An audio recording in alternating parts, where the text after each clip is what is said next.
আমি আশা করি মাননীয় স্পিকার আপনিও বুঝতে পারছেন আমি কেন ব্যান্ড পরে এসেছি।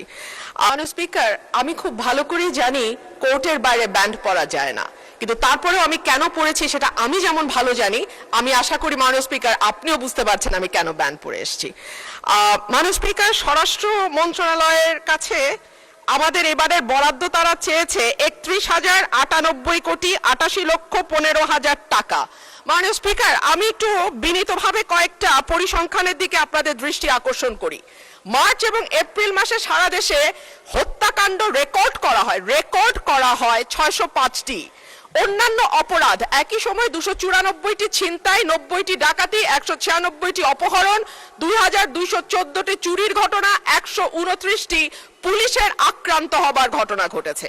নারী ও শিশু নির্যাতন 2 মাসে 3,496টি নথিভুক্ত করা হয়েছে এবং সারা দেশে প্রতিদিনে গড়ে 10টির বেশি খুনের ঘটনা ঘটছে, খবর দিচ্ছে ডেইলি স্টার এবং বণিক বার্তা। এই যখন আমাদের সিকিউরিটির অবস্থা, এই যখন আমাদের আইন শৃঙ্খলার অবস্থা, তখন আমরা এই মন্ত্রণালয়ের জন্য দাবি তুলছি 31,098 কোটি। মাননীয় স্পিকার, পাশের থেকে আমার একজন সহকর্মী বলছেন এটা আরো বেশি হওয়া উচিত। সম্ভবত মাননীয় স্পিকার, পুরো বাজেটের সবটাই যদি স্বরাষ্ট্রমন্ত্রীকে দেয়া হয় বা এই মন্ত্রণালয়ে বরাদ্দ দেওয়া হয়, মাননীয় সদস্য প্রস্তাবটা করেন, টাইম ইজ রানিং আপ। তারপরেও কতটুকু উন্নয়ন হবে এই মন্ত্রণালয়ের আমরা জানি না।